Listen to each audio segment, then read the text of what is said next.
We got the finale of The Boys Season 4, which was Season 4, Episode 8, titled Assassination Run. And spoiler alert for The Boys Season 4, Episode 8, the finale, because we got some huge things to talk about and theorize and explain, because a lot set up for Season 5, which, if you didn't know, and I've talked about it before, if you didn't know, Season 5 will be the final season of The Boys, so it makes sense that this was more of a setup season than a more of a finished season. Whole episode takes place pretty much on January 6th, the election day.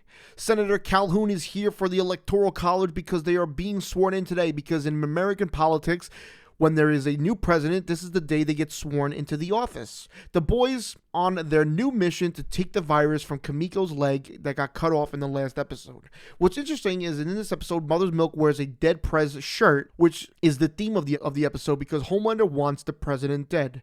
Huey and the shapeshifter getting engaged while the shapeshifter proposes to Huey, so he proposes back. The ring Huey uses was from his mom when she gave it to him earlier in the season. After they do the dirty, the shapeshifter realizes her Starlight skin is chipping away and she needs to refresh it by going back to Annie. Yes, the real Annie. Butcher is seen hospitalized after taking a huge fall last week, which is pretty much him being on his deathbed.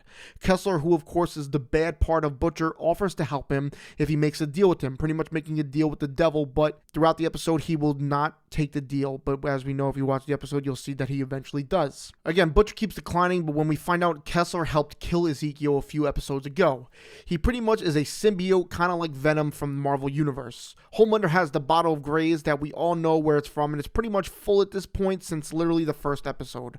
Homelander finds a picture Butcher gave Ryan, which causes him to freak out and destroy his room, which, interesting enough, the American flag and all the other statues are destroyed or burnt, which feels as a symbolism for this episode. Ryan's rejection here and liking Butcher drives Homelander insane and causes them to have almost a face-off until something happens and stops it. Annie is back in her prison where she's being fed Lean Lad diet lunches, which is just Lunchables with Black Noir on them.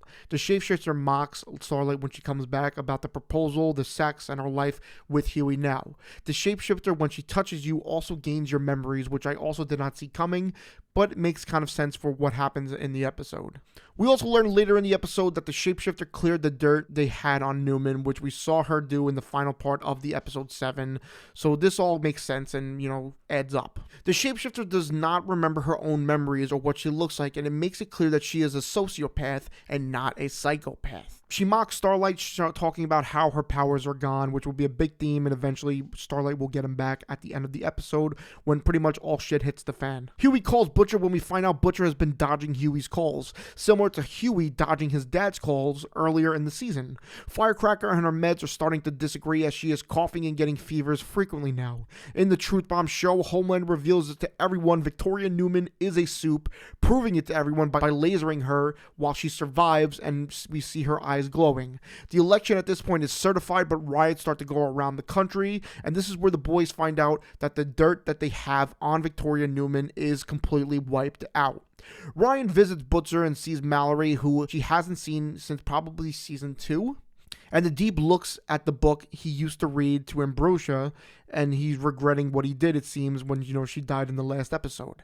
Ashley printed out a list of employees that they have to kill when she finds out when she leaves the room that she is also on that list, with the Deep suggesting it. This goes back to earlier in the season when the Deep and her kind of have some issues against each other. Ashley runs to Homelander's secret Compound V chamber that he keeps in his bookshelf, and she uses it to transform into something, but we do not actually see what she transforms into, but we could probably see it in the next season. Singer is in an underground safe house with the shapeshifter and the boys. Obviously, he doesn't know the shapeshifter in there, but he says about how they should have just killed Victoria Newman, but this will be caught on video and later used against him when he is arrested for this. The shapeshifter says it's like a furnace in here, and this is where Huey starts to realize that this is the shapeshifter and not Annie. Realizing her cover is blown, she takes out everyone until we see the real Annie has broken out of the little prison she's in and ends up fighting the fake Annie, the shapeshifter, to death, with the real Annie winning. Victoria calls Homelander, and Homelander threatens her daughter in a very sinister way that I don't even want to repeat. Frenchie makes the disease, and we find out Annie is just mad at Huey for the shapeshifter, but, I kind of get it, and I kind of don't get it. I mean, what was he supposed to do? He thought he was with you the whole time. Victoria calls Huey to make a peace treaty between them when we find out that she knows about Zamir, the leg, and how they were making the virus. At the Seven Tower, we see that the Seven are going on a killing spree with just killing everybody on the list, with even the new Noir, the new Black Noir, killing Ashley too because he was confused and he just said everyone around here was named Ashley.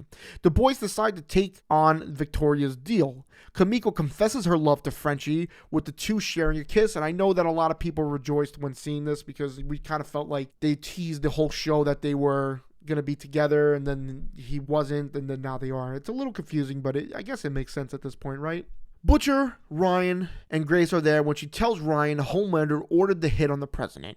Homelander was behind the flight, and what happened to Homelander and Ryan's mom, Becca. Ryan being in denial about this, Grace threatens to seal them in when Ryan accidentally pushes her into the wall, killing her. Butcher realizes that Kessler might be onto something, so he makes the deal with the devil and goes to the boys, releasing his tentacles and killing Victoria Newman, shockingly splitting her in half. Homelander watches the report on Victoria's death, holding Ryan's bag. Sage returns during this, saying this was going according to plan, with the boys being blamed for the death on her, and this is where we find out that the president was arrested because of that videotape. Calhoun is now put in charge as president and declares martial law, and Homelander is now in full control, calling for all the soups to help making a soup army. The boys eventually get different passports and split up, going their separate ways, with Huey and Starlight going one way, Frenchie and Kimiko going another, and Mother's Milk going another way. I assume Mother's Milk was going back to his family, but I couldn't really understand where the other two couples were going. But that doesn't live long when the boys are now attacked by all the soups. Mother's Milk is taken out by Love Sausage, who he's just always can catch a break with this guy. Huey and Starlight are attacked by Sydney, who was a big question mark going into the season, but as we see, she's probably working with Vought now. But Starlight does escape with this, and Huey is taken prisoner. Frenchie and Kimiko are attacked by Sam and Kate from Gen V when Kate uses her powers on Frenchie, causing Kimiko to be so upset that she screams and finally starts to talk. She does scream just no, but she does scream, which she doesn't. She's mute, so it's crazy to see her and just how far they've driven the boys now. Butcher drives away in the night with Kessler in the back seat, and that's how the episode ends until we get an after credit scene of Calhoun where he says to Homelander he found out and shows him Soldier Boy in the tank, and it ends with that.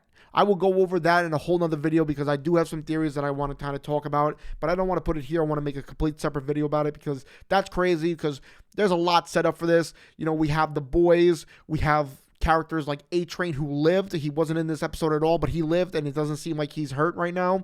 But I do see him coming back. I've seen Queen Maeve coming back, Starlight coming back, all these characters coming back to potentially fight this soup army that Homelander has crafted. But you let me know what you thought of the episode. I have a lot of videos that I want to make because this episode, I had a little bit of mixed feelings on it, but I think it was pretty huge. Leave a like, drop a comment, and subscribe. Thanks so much for watching today's video, and I'll see you all in the next one. Have an incredible day.